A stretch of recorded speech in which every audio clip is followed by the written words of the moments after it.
Look at this! My Facebook page has some issues. I fixed it, and now, as you can see, the page has no issues.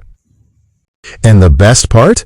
This method works for both Facebook pages and Facebook profiles. Let me show you exactly how to fix it step by step.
After removing all violations, simply log out of your Facebook account and log back in. You'll see that the problem has been successfully fixed and your page now has no issues.